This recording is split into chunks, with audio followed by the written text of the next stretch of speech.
God reached to the dream to their land, who accomplished it for God? Did the earth in 6 days? If it was an apple tree that grew from a branch that would bear fruit, who did the job? Who made it happen? It was Lucifer. Who, when God decided to create this earth, who did it? Who does the Bible say accomplished that? Lucifer. And the Hindus, Sunam, one of them Kumaras, like a bunch of cousins, you know, they live on the block.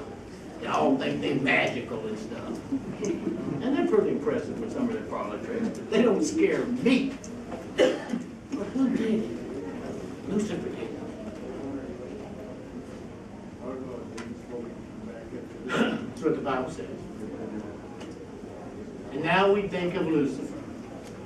And we think of the devil, this enemy of gold that we've been frightened into believing.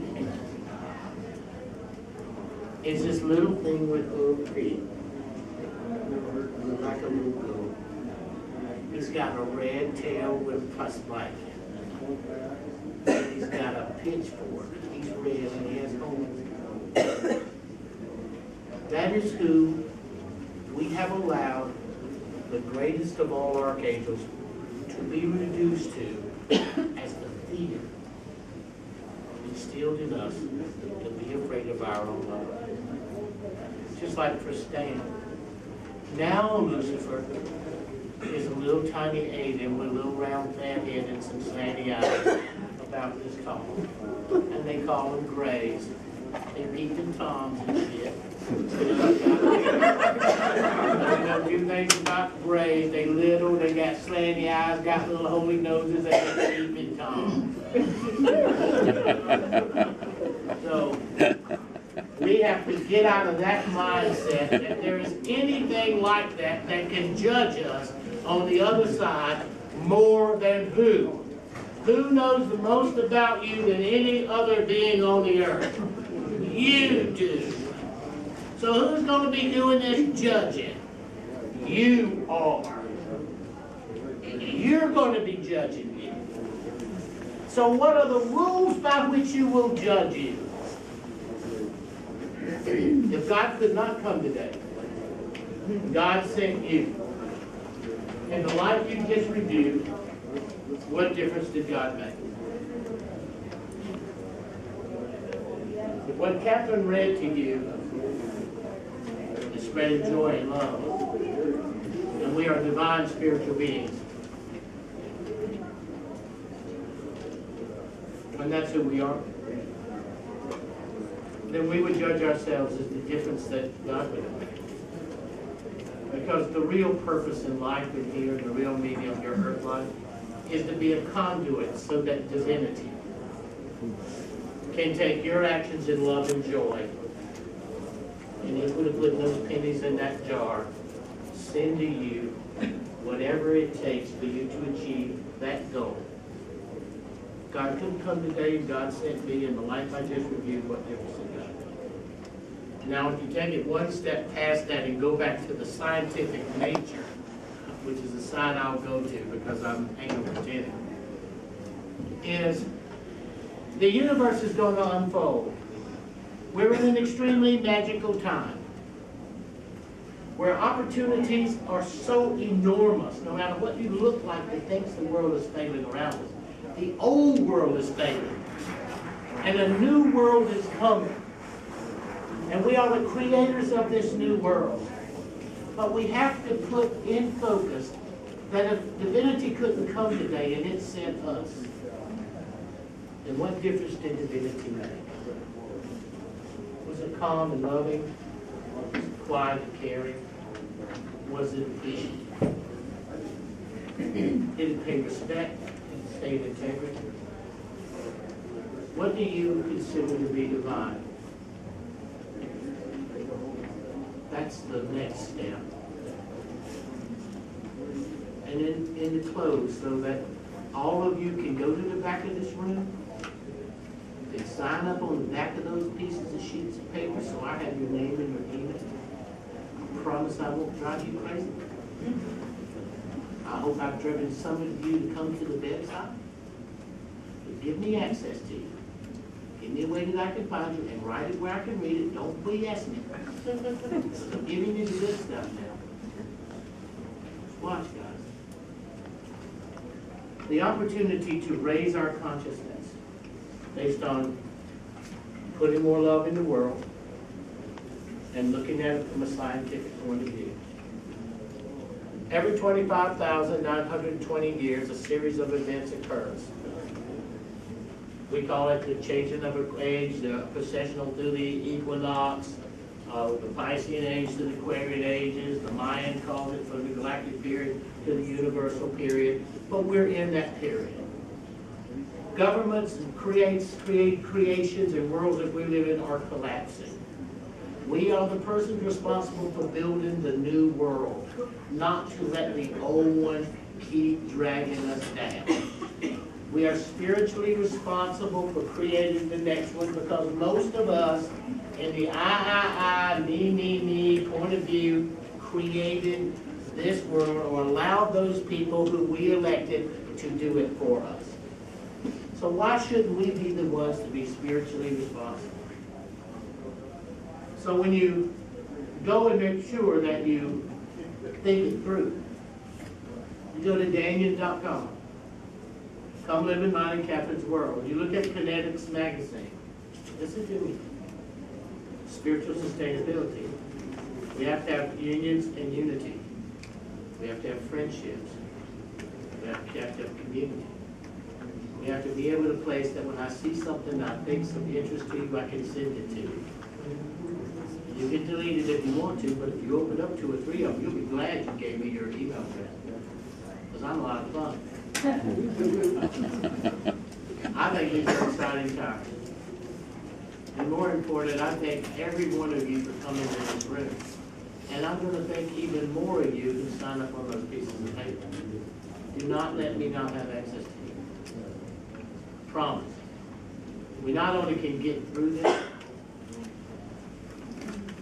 we can make it better. My last point. I said I'd do it twice. This will be the last point.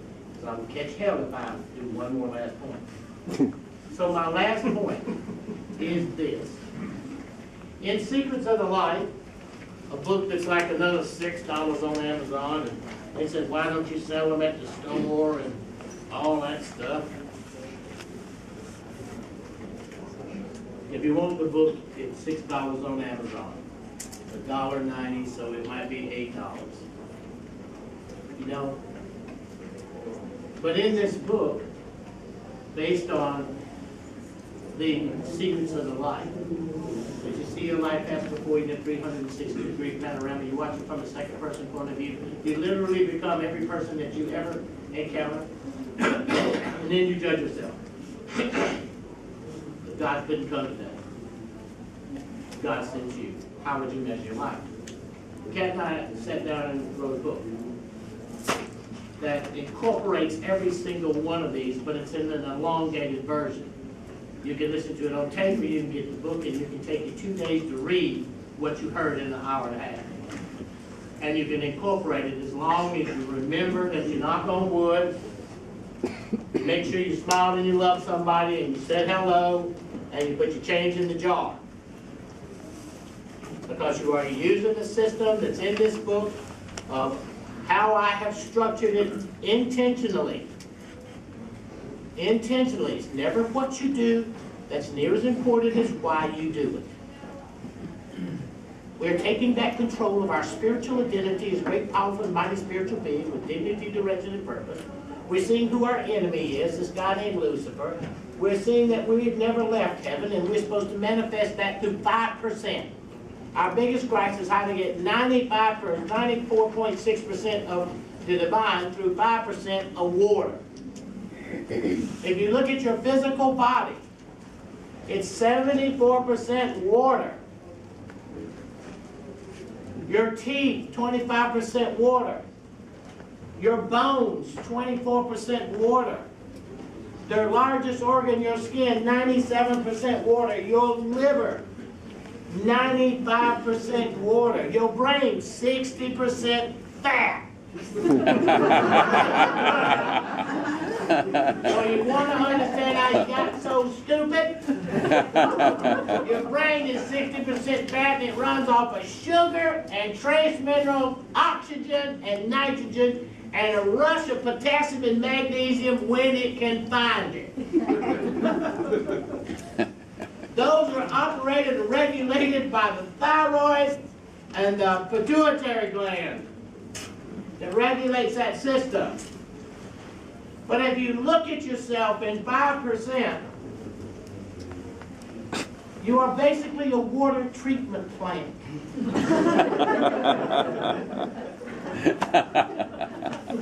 Put a little water in, put a little nutrition in, wash it out. That's the biggest problem. Not taking care of ourselves. Not staying spiritually able to focus on love. And not having a system. Not having a quiet system that you can reflect back on everything I said. What's wrong with this? I have thought up situations to test my ability to trust the divine.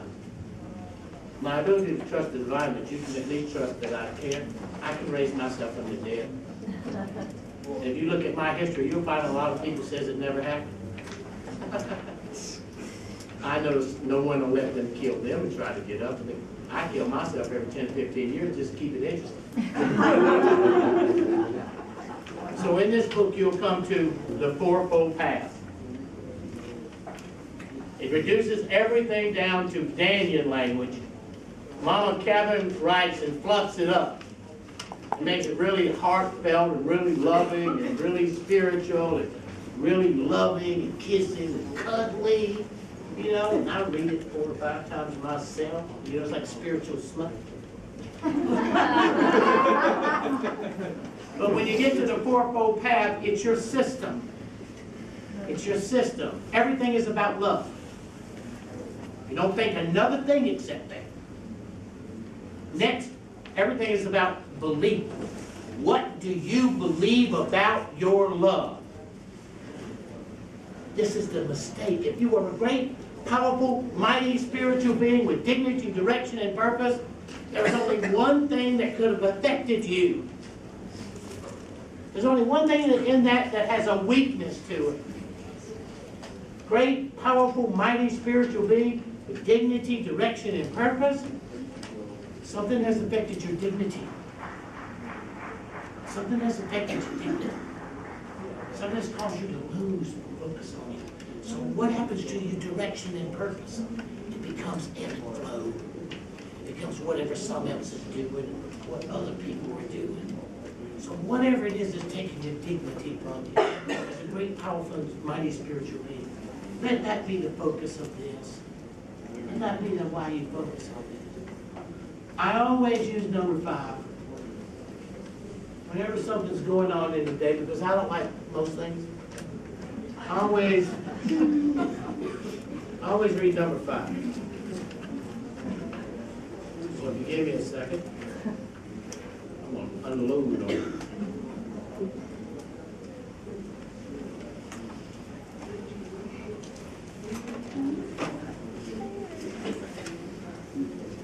We choose to be alive at this time and at this place and at this point in history, because never before have we had such a glorious opportunity to display our individual power and presence. Think of this. When someone gives us a gift, it's called a present.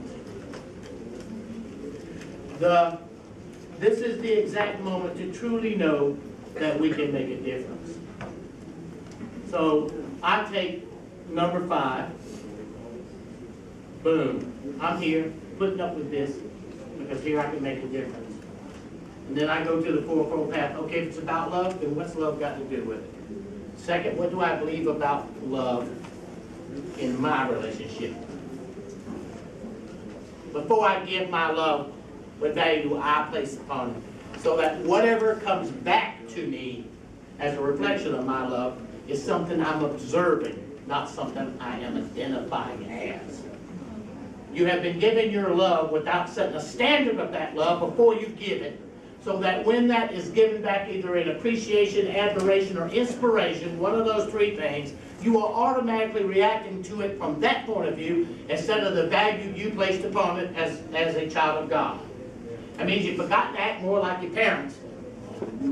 You forgot your spiritual heritage, the 94.6% of you. You let that heritage be overtaken by a glass of water.